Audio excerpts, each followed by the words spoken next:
Hi hello അസ്സലാമലൈക്കും welcome back to my channel. Christmas ആവാറായില്ലേ?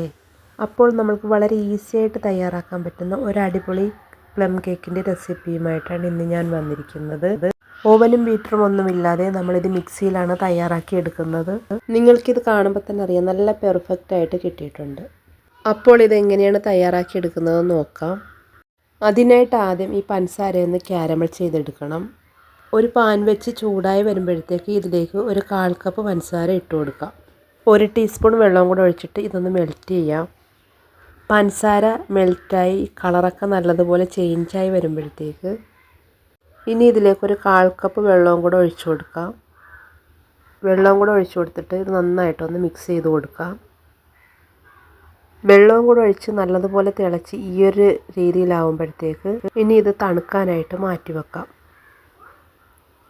ഇനി നമുക്ക് ഇതുപോലൊരു പാത്രം വെച്ച് കൊടുത്തതിന് ശേഷം ഇതിലേക്ക് നമുക്ക് ഇഷ്ടമുള്ള ഡ്രൈ ഫ്രൂട്ട്സ് ചേർത്ത് കൊടുക്കാം. അതിനായിട്ട് ഞാനൊരു 1/4 കപ്പോളം 2 കളറിലെ കിസ്മിസും ട്രൂട്ടി ഫ്രൂട്ടിയും കൂടെ ഇട്ട് കൊടുക്കുന്നുണ്ട്. ഇനി ചേർത്ത് കൊടുക്കുന്നത് 2 കഷ്ണം ഓറഞ്ചിൻ്റെ തൊലി. ഇതിൻ്റെ ഉള്ളിൽ വെള്ളപ്പോഷം കളഞ്ഞതിന് ശേഷം മാത്രമേ ഈ ഓറഞ്ച് തൊലി ഇട്ട് കൊടുക്കാവുള്ളൂ. ഇനി ഇതിലേക്ക് 1 ടീസ്പൂൺ പഞ്ചസാരയും കൂടെ ചേർത്ത് കൊടുക്കാം. ഇനി ഒരു 1/4 കപ്പോളം ഓറഞ്ച് ജ്യൂസും കൂടെ ഇതിലേക്ക് ചേർത്ത് കൊടുക്കുന്നുണ്ട്. ഓറഞ്ച് ജ്യൂസും കൂടെ ചേർത്ത് നല്ലതുപോലെ ഒന്ന് തിളച്ച് വരണം. ഡ്രൈ ഫ്രൂട്ട്സ് ഒന്ന് സോഫ്റ്റായി വരുമ്പോഴത്തേക്ക് ഇനി നമുക്ക് കുറച്ച് നട്ട്സും കൂടെ ഇതിലേക്ക് ചേർത്ത് കൊടുക്കാം. ക്യാഷ്നട്ടും കുറച്ച് ബദാമും കൂടെ എടുത്തിട്ടുണ്ട്, അതും കൂടെ നമുക്കിതിലേക്ക് ചേർത്ത് കൊടുക്കാം. നല്ലതുപോലെ ഒന്ന് മിക്സ് ചെയ്തെടുത്തതിന് ശേഷം ഇതിന് തണുക്കാനായിട്ട് മാറ്റി വെക്കാം. ഇനി നമുക്ക് ഡ്രൈ ഇൻഗ്രീഡിയൻസ് ഒന്ന് അരിച്ചെടുക്കണം.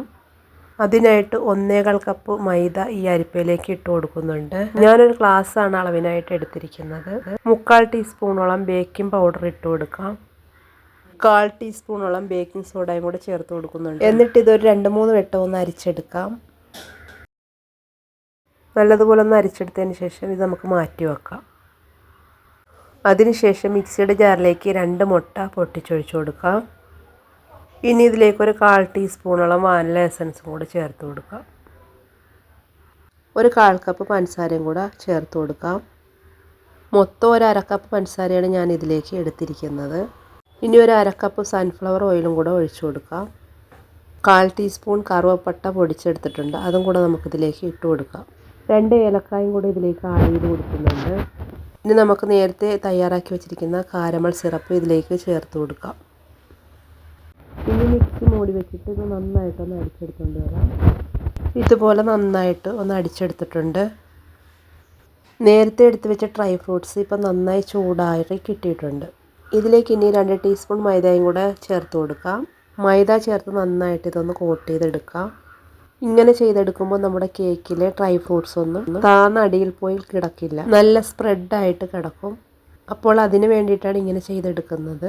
ഇനി നമുക്കിതിലേക്ക് നേരത്തെ തയ്യാറാക്കി വെച്ചിരിക്കുന്ന ബാറ്റർ ഇതിലേക്ക് ഒഴിച്ചു കൊടുക്കാം. എന്നിട്ട് ഇത് നല്ലതുപോലെ ഒന്ന് മിക്സ് ചെയ്തിട്ട് എടുക്കാം.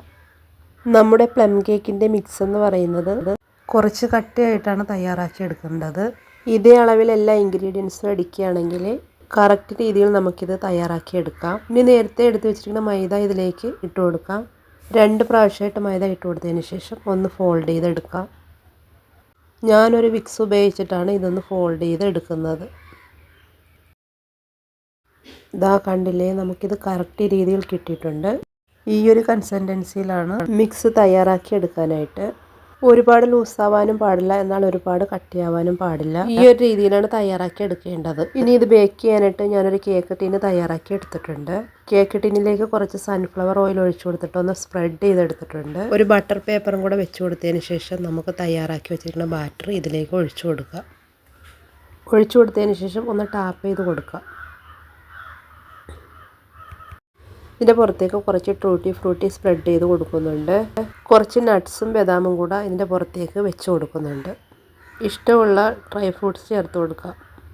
ഇനി നമുക്കിതൊന്ന് ബേക്ക് ചെയ്തെടുക്കാം. അതിനായിട്ട് ഇതുപോലൊരു പാൻ വെച്ച് ചൂടായതിന് ശേഷം ഇതിൻ്റെ പുറത്ത് നോൺ സ്റ്റിക്ക് പാനും കൂടെ വെച്ച് കൊടുത്ത് നല്ലതുപോലെ ചൂടായതിന് ശേഷം ലോ ഫ്ലെയിമിലിട്ടിട്ട് 1 മണിക്കൂറോളം എടുത്ത് ഇത് ബേക്കായി കിട്ടാനായിട്ട്. തണുത്തതിന് ശേഷം നമുക്കിത് തുറന്നു നോക്കാം. കാണുമ്പോൾ തന്നെ അറിയാമല്ലോ, നല്ല പെർഫെക്റ്റായിട്ട് തന്നെ നമ്മുടെ കേക്ക് കിട്ടിയിട്ടുണ്ട്. ഇനി നമുക്കിതൊരു പ്ലേറ്റിലേക്ക് മാറ്റാം. ബേക്കിംഗ് ടൂൾസ് ഒന്നുമില്ലാതെ വളരെ സിമ്പിളായിട്ട് തയ്യാറാക്കിയെടുക്കാൻ പറ്റിയ നല്ലൊരു അടിപൊളി കേക്കാണ്. ഇനി നമുക്കിതൊന്ന് കട്ട് ചെയ്ത് നോക്കാം. ഈസി ആയിട്ട് ചെയ്തെടുക്കാൻ പറ്റുന്ന കേക്കാണ്. എന്തായാലും ഈ ക്രിസ്മസിന് നിങ്ങൾ ഇതുപോലൊന്ന് ട്രൈ ചെയ്ത് നോക്കുക. തയ്യാറാക്കി നോക്കിയതിന് ശേഷം ഫീഡ്ബാക്ക് അറിയിക്കാൻ മറക്കരുത്. നിങ്ങൾക്ക് ഈ വീഡിയോ ഇഷ്ടപ്പെട്ടെങ്കിൽ ഫ്രണ്ട്സിനും ഫാമിലിക്കും കൂടെ ഒന്ന് ഷെയർ ചെയ്ത് കൊടുക്കാൻ മറക്കരുത്. അപ്പോൾ നെക്സ്റ്റ് വീഡിയോ ആയിട്ട് വീണ്ടും കാണാം. Thank you for watching.